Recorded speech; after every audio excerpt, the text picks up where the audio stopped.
Hello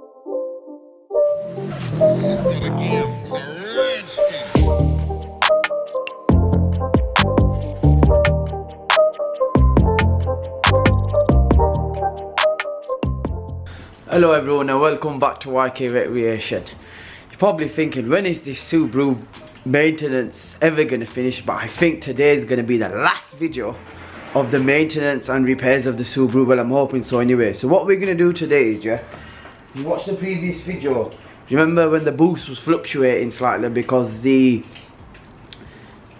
bit on the end of the wastegate hole was massive? Guess what? We've managed to source the right size, and so hopefully this should prevent that. If you go back to the boost leak video, if you remember, it was leaking boost from the idle control valve. You can see that, yeah. So it was leaking boost from the idle control valve. Plus what was happening was, if you watch the Halloween video, before we took the car out, the boost, the rev started going up and down, so the car on idle was going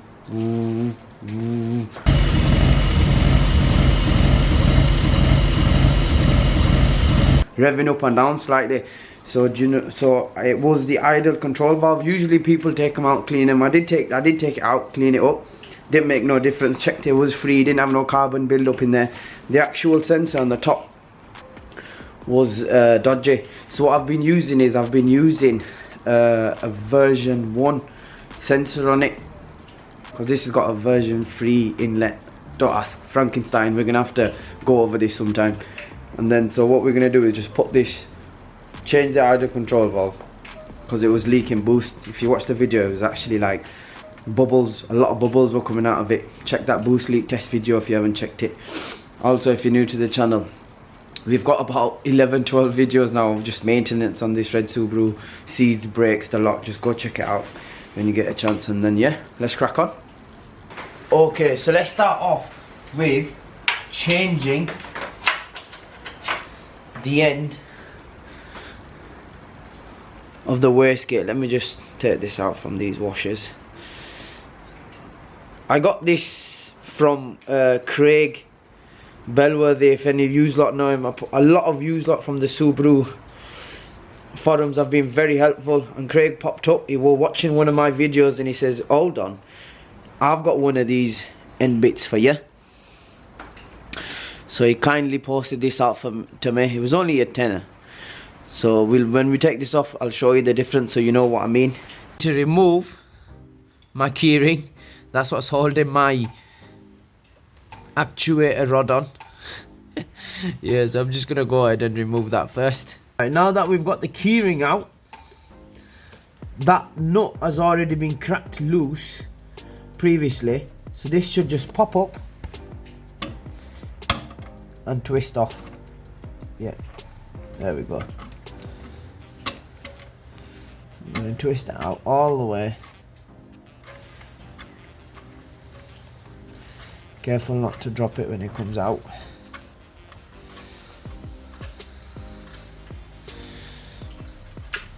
Right. Is that soft now? Right, so we've got the old one out and we've got the new one here. But look at the whole difference. Yeah. Seen the size on that hole compared to that hole? It's a lot bigger. So the actual internal wastegate was wobbling about in there, but with this one we're gonna have smoother boost. Yes. Can't wait to try it. Alright, so that's the new one on. Just gonna twist it all the way in till where the old nut was for now. I have to adjust it a bit, but let's have a look where the internal wastegate fits. Craig himself, the guy who gave me the part, said it should be half a moon over the internal wastegate. So what he means is, so it's like half a moon there, so you got to pull it back slightly for it to fit. There you go. It's a bit shaky, man, my hands, but yeah. That should be about right, so we can pull it on and pop it on.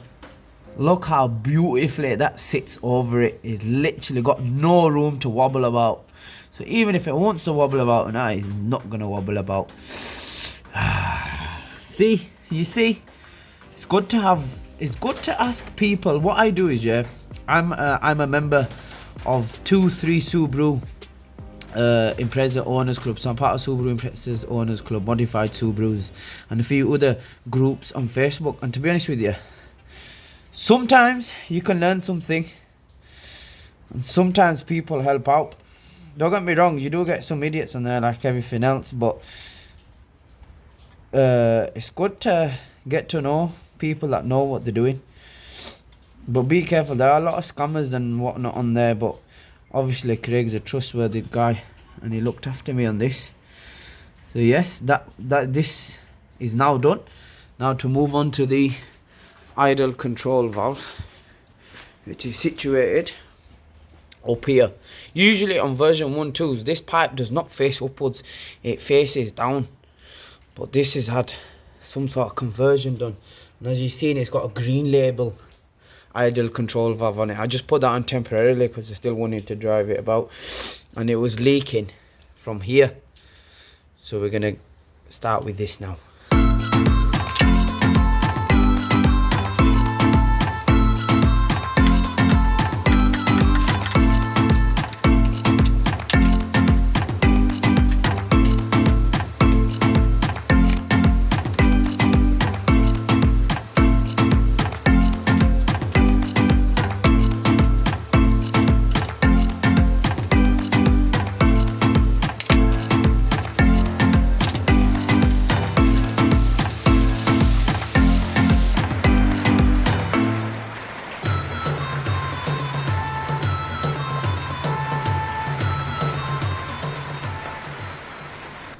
So this is the old idle control valve off. How it operates is it has like a little chamber inside here that works off a solenoid, but opens and closes and lets more air in from the intake. And sometimes these get caked up with what's that black stuff called? So, but yeah, this one does look nice and clean, but what happened with it, the actual sensor on the top failed. So this one was a spare one I had, so I'm not going to be putting this back on.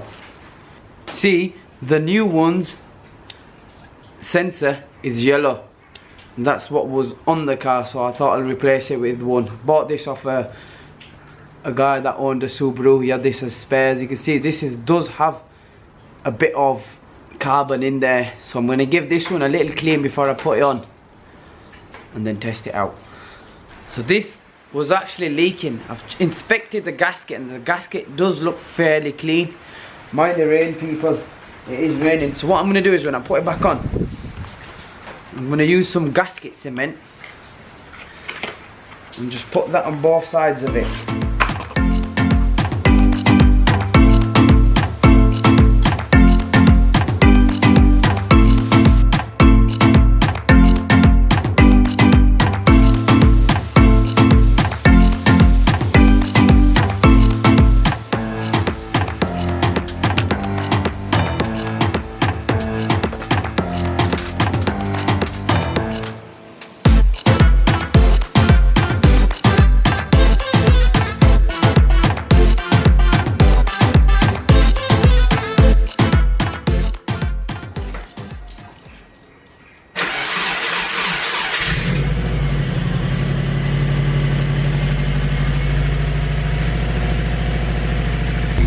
Right, so the choke has turned off and it is purring nicely.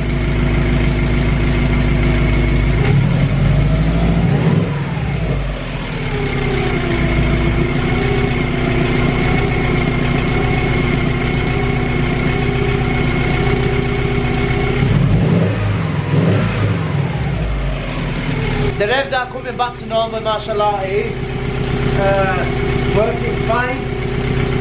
Let's take it out for a run.